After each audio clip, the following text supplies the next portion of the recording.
Yo, what's up guys, right now I'm going to be telling you how a strong opening made me $3,900 and why actually the opening of the sale is much more important than the close of the sale. So if you want to understand why exactly and how can you have a strong opening so you close the sale easier, watch until the end of this video. So let's get right into it. Number one, let's just get to the point of what is the opening, all right? What exactly is the opening? Essentially, the opening is how you start the sale. So that's not even how you start a meeting. It's usually how before the meeting, how you what do you do prior to reaching out? What information do you have? Does the prospect know about you?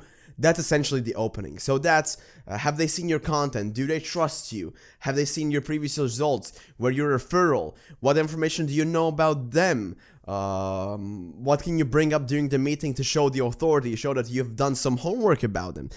That's essentially pretty much like all there is to the opening. It's everything prior to outreach and to the meeting. That builds a trust prior to the outreach that helps you land more meetings and land meetings with clients who always show up.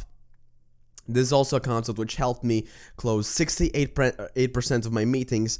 I talked about this in a different video, but now let's just get right into it. So how a strong opening made me $3,900. So you guys probably heard the story a little bit, but long story short, a while back I went to a networking event called BNI. That's Business Network International. It's basically where a bunch of business owners go together in an evil mastermind in the morning at 6:30 a.m. It's not evil. It's pretty dope actually. They go into a mastermind where they help each other get more referrals, help each other grow their businesses and make money. That's essentially the main reason and the core of BNI.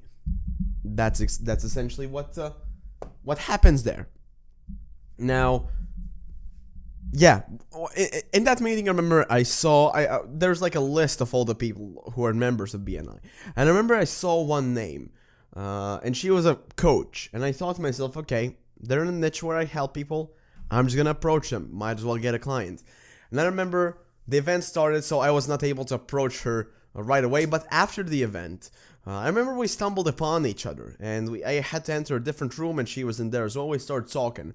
And it turns out, during the conversation, she mentioned the name Sprelf Media, and I was like, wait, what? Did she read it somewhere? I don't know, because I have never mentioned the company name. And she essentially started talking about Sprelf Media in my case studies. I was like, okay, this is pretty dope. She knows me. And long story short, we set a meeting, and when I went to that meeting, I was able to close her within 10 to 15 minutes of starting that meeting. So it was super quick, super easy, and I made some money. All this had to do with was me having a powerful opening. Now, the powerful opening was her seeing the content prior to me reaching out, prior to me going up to her. She saw my results, she saw my case study, she saw my content, she saw my results. That made her trust me. Even if I didn't know her, but she knew me. That's a power you can have with a powerful opening. Okay, that's the power of content creation and distribution, and that happened on my website as well. So another reason why to have a website. I actually made a video on that as well. But yeah, how can you get a strong opening? Now, there are a couple of concepts I want to talk about. So it's gonna be whether they come to you or you go to them. I'm going to start off in a scenario where you have to approach them, because this is the situation where most people are in. So for that, you want to do research. Research is the key, because if you ever want to reach out to a business and you're not doing any research, that's the formula for failure. Because reaching out to a business without any research by itself, that's just a recipe for disaster. Over here with research, what you want to do, simply just Google about them.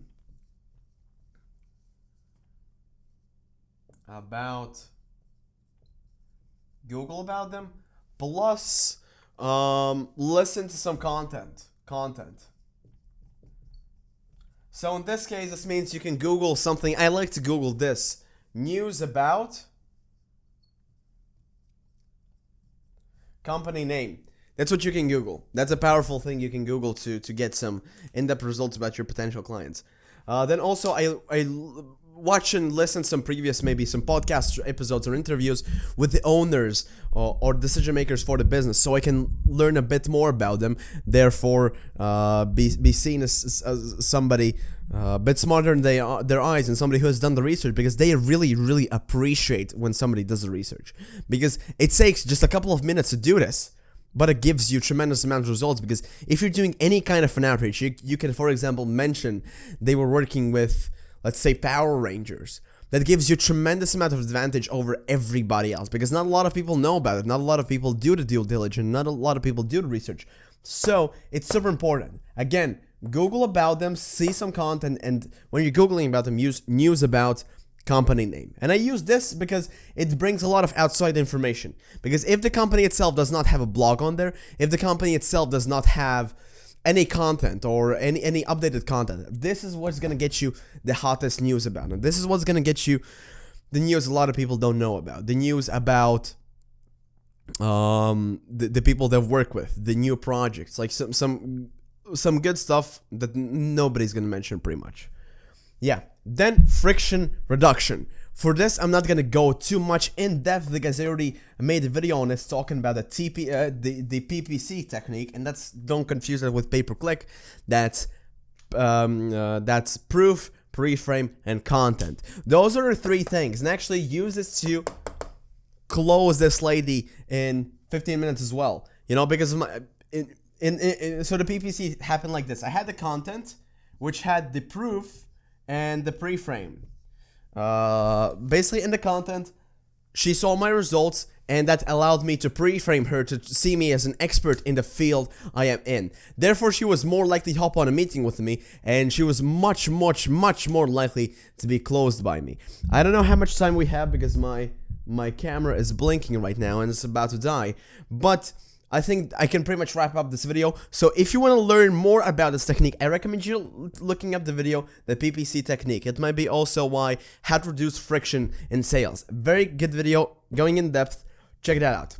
So yeah, guys, thank you so much for watching this, and peace.